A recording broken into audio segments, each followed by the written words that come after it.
Hello again, it's Ronnie, licensed real estate agent in DC and Maryland, and I'm back with another video.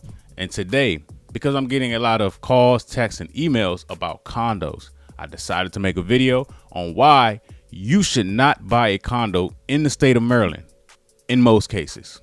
Now, there are a lot of moving parts when it comes to buying and selling condos in the state of Maryland. And there's one thing that affects buyers being able to purchase these condos and sellers being able to sell them, and that is condo fees. Now, in the state of Maryland, I've seen condo fees range from $100 all the way to $10,000. And of course, the condo fees are based on the amenities and anything that may be included in the condo fees, such as trash or water. If you are a buyer and you're purchasing or looking to purchase a condo, the condo fee is something that you have to pay in addition to your mortgage. So for example, if your mortgage is $2,500 a month and the condo fee is $500 a month, well, you will be putting out $3,000 every month.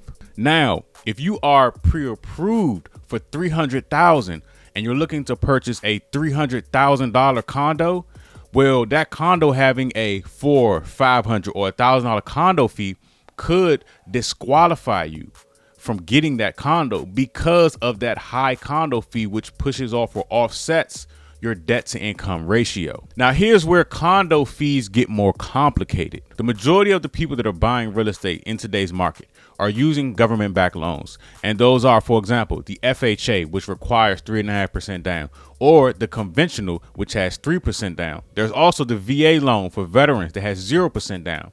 But these loans have rules, and there are certain condos that are blacklisted for 3 reasons. The first reason is called being unwarrantable. So just to give you an example, if there's a loose rail in any of the condo buildings, that makes that entire condo complex unwarrantable because a loose rail is a safety issue. And if it's unwarrantable, nobody with an FHA, a VA loan, or a conventional low down payment loan that is backed by the federal government are allowed to purchase that property. This means that somebody that has 10 to 20% in cash can or 100% cash are only allowed to purchase this property. Now, the next thing is something called condo delinquency. With condo delinquency, that means that the majority or over a certain percentage that the government allows of people in the complex that own condos are either behind or not paying their condo dues. So guess what? If you have an FHA, a VA, or a low down payment conventional loan, you cannot buy a condo within that complex. Look at it like this. The way the government sees it is if nobody in the complex or the majority of people aren't paying their condo dues, you may purchase that property and not pay your condo dues. And lastly is the investor to owner ratio, meaning if there are more investors that own property in the neighborhood than there are owners, then the government will not back a loan for that because they are looking to give people this money, whether it's FHA, VA, conventional, for them to live in these properties, not to turn it into an investment property. So again, because of that, the only people that can purchase these properties are people that have high down payments, 10%, 20%, or 100% cash. Now, how do these things happen? Let's just say you do purchase a condo that is warrantable, is not delinquent, and there are more owners than investors. Well, with condos, you have no control over the condo fees increasing. So you may move in, and let's just say you stay for 5 years. You started out paying a $500 condo fee. Well, that management company or the condo association can increase those fees. And as they increase over time, some owners cannot keep up with the payments. And normally with condos, the fees, when they increase a lot. It's not like how it is with an HOA, right? Homeowners Association. You know, my homeowner association has been, $98 for the year for the past 5 years. But with condos, that doesn't happen. Okay, the more amenities, the more it costs to keep up these amenities like swimming pools, security gates. The more they increase the condo fee. So your condo fee on year 1 could start at $500 and by year 2 be at $800. Okay. So once people, can no longer afford to pay them, they either fall behind or they stop paying them completely. So now you as the new owner decide I want to sell my property. Well, because that condo association is now delinquent in the fees.